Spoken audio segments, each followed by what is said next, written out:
Hey, I had an interaction with my daughter the other day that I want to bring here because it reminded me of working with somebody who experiences a lot of resistance, and that resistance really gets in the way. There is an art to getting out of your own way, and this example was just so, paralleled for me. So my daughter gets a splinter in her foot. We're at the dog park. Wrangling two beagles, which are kind of out of control. My son's running around. She's sitting there screaming because she has a splinter. She has trauma from a splinter before that, split in her foot. We had to go to the hospital, get it removed. They put her in a straitjacket. It was horrible when she was 3. She has a lot of trauma, medical trauma from that experience with that splinter. So she's sitting on the bench freaking out, and I can clearly see the splinter. And she's sitting there squeezing her foot, and it's like it would take me a split second to get it out of her foot, but she cannot calm down, and she's screaming at me. And of course she just turned 10, she's neurodivergent, and has trauma about this before, and she's screaming, I just need you to be supportive, I just need you to be supportive.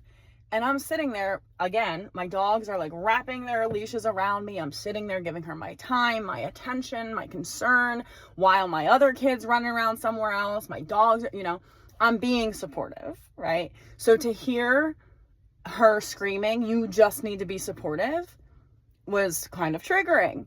And it reminded me of somebody that I work with who will often go, that's not what I need from you. I need this from you. Or if I will say something, she'll go, well, I already know that. And act as if it's pointless that I'm either saying it or being there. Like, well, I could have figured that out for myself. Well, if you could figure that out for yourself, then maybe we wouldn't be on the call, right? And if you really knew it, you probably would expand when somebody else told you what you already knew, instead of contract into your ego and go, well, my ego already knows that, right? So when my kid's sitting there screaming, she can't calm down, which I get, right? And I'm trying to say to her, like, I am being supportive. This is me being supportive. I actually know exactly what you need and how to take care of this, but you got to let me do it. But she's so in fear, so closed off, which makes sense given her experience, which also makes sense for any client that I would have given that experience. But that sense of, I need you to be something different so I don't have to feel pain, so I don't have to whatever, right? It's like, I can't make it not painful for her. The only thing I can do is actually take it out, which the fear of getting it taken out was more painful for her than the actual pain itself. So and that fear is the resistance that gets in the way, right? So I just want to come on here and say, like, if you go to somebody for help, and they reflect to you your experience, and you go, well, that's, not helpful, or I need you to be supportive. That's just, if you are giving somebody if somebody's giving you their time, their attention, their currency of concern, they are supporting you. And if you don't like the way that they're supporting you, you can go somewhere else, obviously, or you could calm down, open yourself up to, okay, I have to get out of the way here and let this person actually support me with what they can see that I need, because it's so much easier. Like when you go to a professional, it's like they can see things, and sometimes you feel dismissed or nullified because they don't see what you're experiencing, right? But if you're going to somebody for reflection or for support, and they're present to your experience, that is support. As long as they're not like, oh, this is ridiculous, you need to get over this, just suck it up and let me pull that splinter out. It's like, I had to sit there for a good 5 minutes before she would finally say, okay, pull it out. And in a split second, I pulled it out, right? She could not be, and this is the thing about, like, when anybody's in pain or fear, they're in a narcissistic shell, right?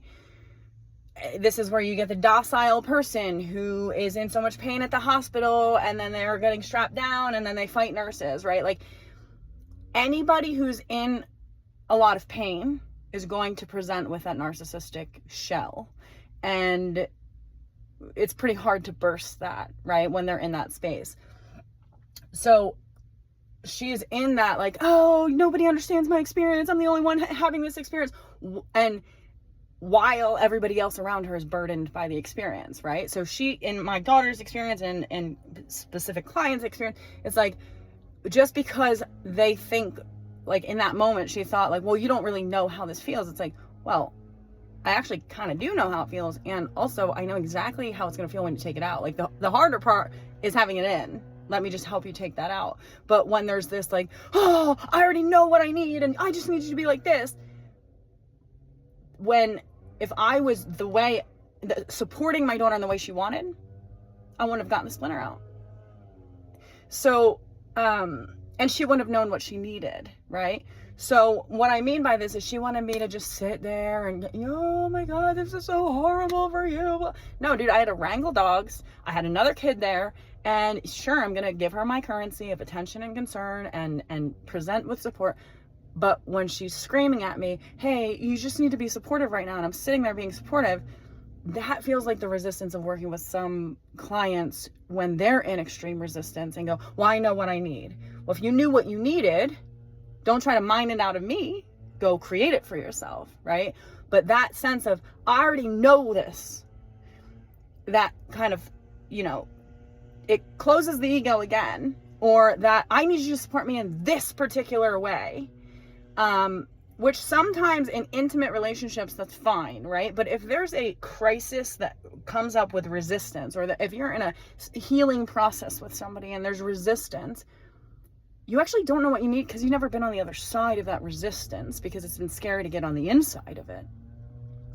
But having somebody reflect you on the outside, like, hey, I know how to actually get through that resistance. I actually know how to pull that splinter out. I know you're scared right now, but this is the way that I'm supporting you. And not in an egotistical way of like, this is what you need, I know what you need, you don't. But if I'm going to be in the presence of somebody and support them and help them, I have to be allowed to do it the way that I can actually see, oh, this is actually what is needed here.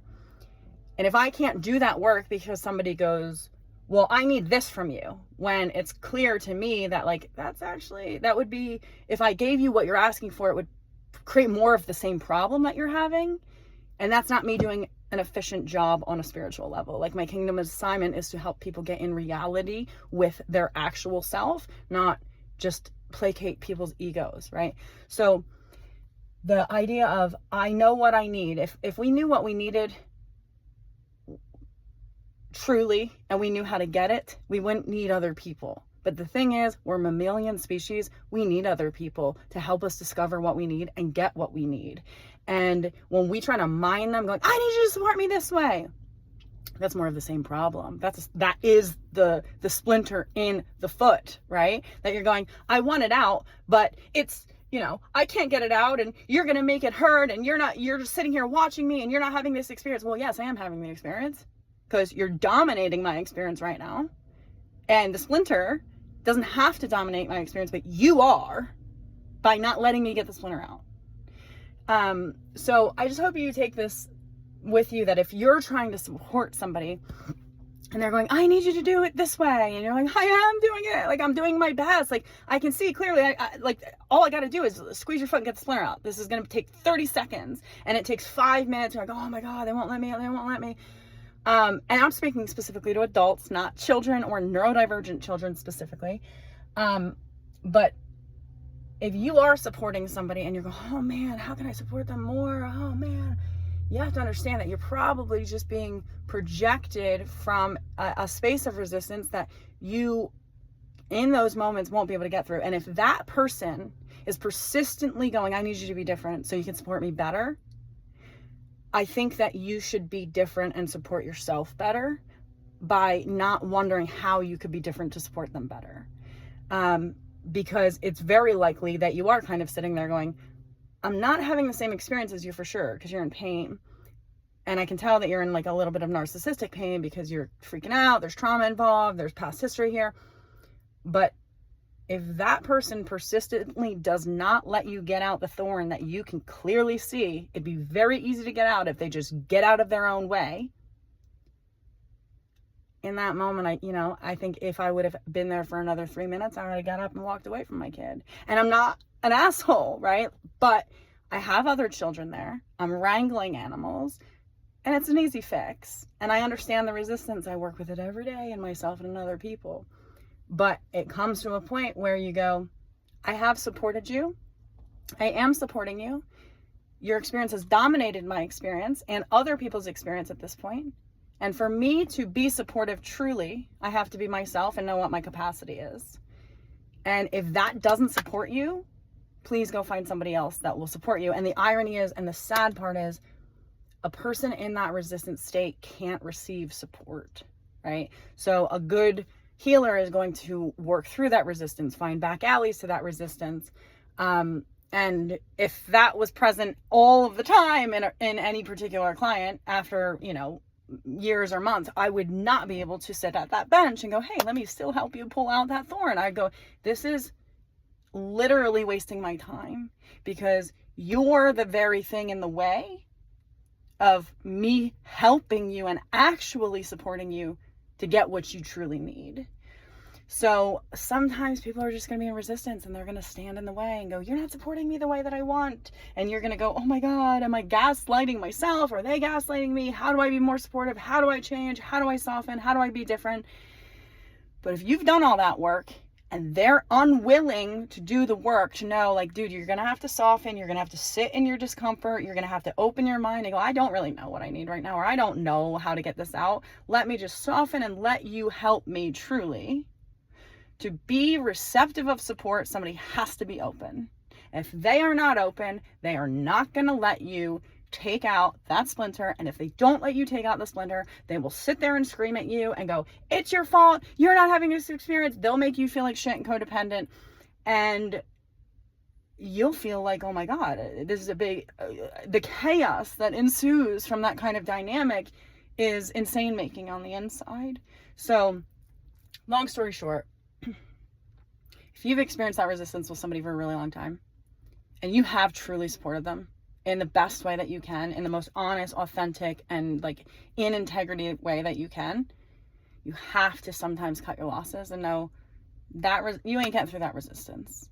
And it's not actually, even if you are a healer to this person, they have to get through the resistance to let you, to the softening of, okay, I'm going to pull out that splinter. If they can't get there because they won't let you go there, that cannot be your responsibility, even if it's your day job. Because on the other side of that work, there's the person who needs to do the work to go, shit, this is going to suck. It might feel painful. It's scary. And I have no other way out. But if they go, I have another way out, and you should find me a better way out because it should be easier than this. And what am I doing here? And why are you here if you're not going to give me an easier way than actually experiencing my pain? That's not based in reality. You can't help somebody like that, who's persistently like that. So I hope this metaphor helps you. I love you guys. Have a great day. Bye.